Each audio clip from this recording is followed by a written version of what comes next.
Assalamualaikum warahmatullahi wabarakatuh. Ketemu dengan saya lagi, Rahmulyo Adiwibowo, di Open House Rumah Aspirasi Warga. Kali ini saya jalan-jalan ke Kota Blitar untuk berziarah di makam Bung Karno, sekaligus mengajak Anda semuanya untuk menikmati tayangan-tayangan yang akan kami sampaikan kepada Anda. Oke, kita ikuti perjalanan saya pada siang hari ini, dan terima kasih. Bung Karno merupakan orang yang sangat berpengaruh dan berjasa dalam sejarah bangsa Indonesia sebagai tokoh proklamator kemerdekaan Indonesia.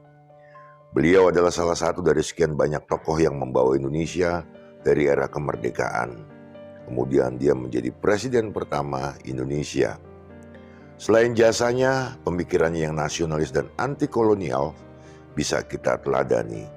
Karena kisah hidupnya yang menarik, penuh hikmah dan bisa dijadikan teladan. Maka tak heran jika kemudian ada Museum Bung Karno. Siapapun yang ingin memahami profil Bung Karno bisa datang ke museum ini. Ini kita melihat banyak foto-foto asli Bung Karno. Ini perjalanan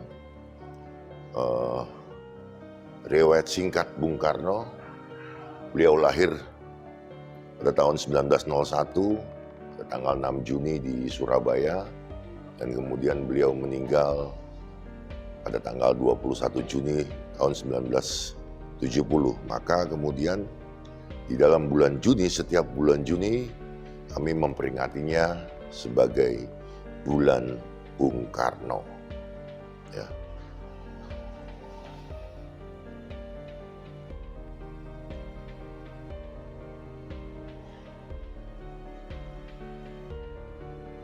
Nah, ini salah satu contoh kemeja favorit beliau, mereknya Arrow, berbahan drill yang murah, karena memang beliau ini sangat karismatik, tampan, sehingga memakai apapun kelihatan keren.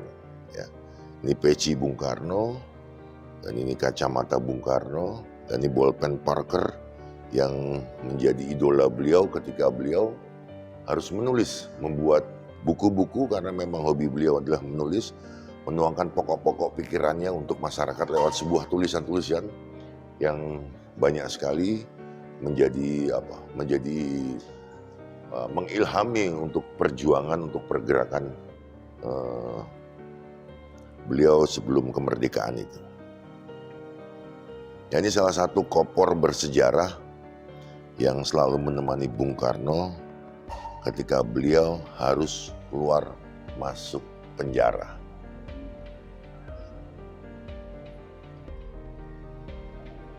Orang-orang berbondong-bondong mengunjungi museum ini karena penasaran dengan lukisan yang gosipnya bisa membuat jantung Anda berdetuk kencang. Selain itu, pandangannya bisa mengikuti siapapun. Ada nuansa 3 dimensi di lukisan Bung Karno. Beberapa pendapat mengatakan ada sosok jin dari Gunung Kelut yang tinggal di dalam lukisan tersebut. Ada beberapa aspek yang melatar belakangi pendirian museum ini, yaitu aspek historis, aspek ideologis, dan aspek empiris. Aspek-aspek ini mengandung nilai dan pelajaran hidup yang sangat besar dan cocok untuk kita teladani. Karena pemikiran Bung Karno yang merupakan ide cemerlang, muncullah aspek ideologis. Makna ide pemikiran, filosofis, ilmu, dan pendapat Bung Karno sangat layak. Meskipun sudah meninggal, kekayaan intelektual Bung Karno masih bermanfaat dan menjadi aset negara. Pemikiran Bung Karno juga setara jika disejajarkan dengan para tokoh dan berbagai ideologi yang berkembang di seluruh dunia. Contohnya, Pancasila yang kita anut sekarang ini. Sebagai ideologi yang mengusung semangat gotong royong dan nasionalisme, selain Pancasila ada pula pemikiran yang dikenal oleh para akademis dengan sebutan Marxisme.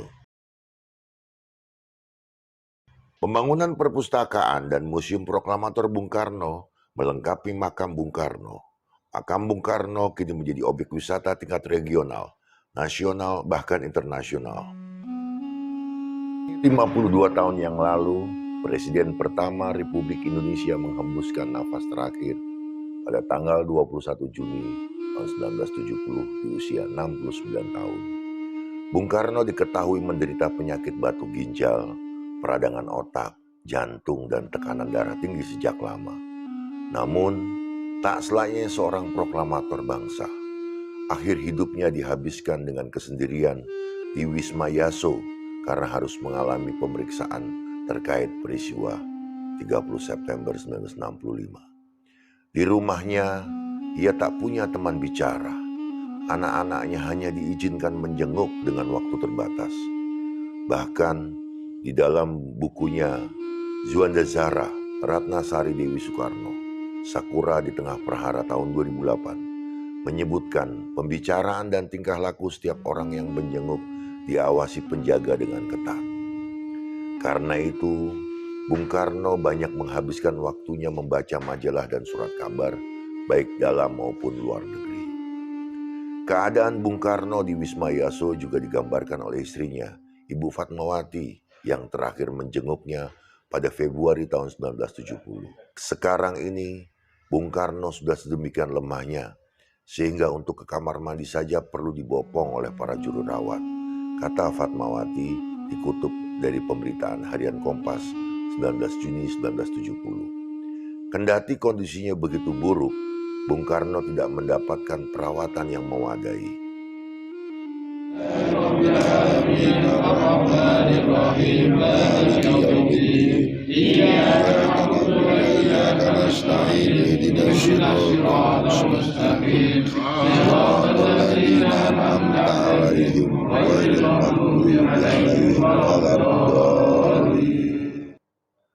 Dalam buku Mengenang Bung Hatta tahun 1988, Iding Wijaysamangsa menuliskan kesaksian putri Bung Hatta, Mutia Hatta, sesaat sebelum Soekarno wafat. Saat menjenguk Bung Karno bersama ayahnya di RSPAD Gatot Subroto, Mutia menyebut wajah Bung Karno telah pucat dan tak sadarkan diri. Mengetahui kondisi itu, Bung Hatta beserta rombongan pun meninggalkan ruang perawatan itu. Namun Bung Karno tiba-tiba siuman dan tangannya seperti menggapai-gapai dan menunjuk sesuatu di atas kepalanya. Gerakan itu mengisyaratkan perawat untuk mengambilkan kacamata untuknya. Setelah memakaikan kacamata, Bung Karno kemudian melambaikan tangannya seakan meminta Bung Hatta mendekat. Menurut kesaksian Mutia Hatta, Soekarno mengucapkan kalimat yang sulit ditangkap karena dalam bahasa Belanda. "Ho, God het met Jo."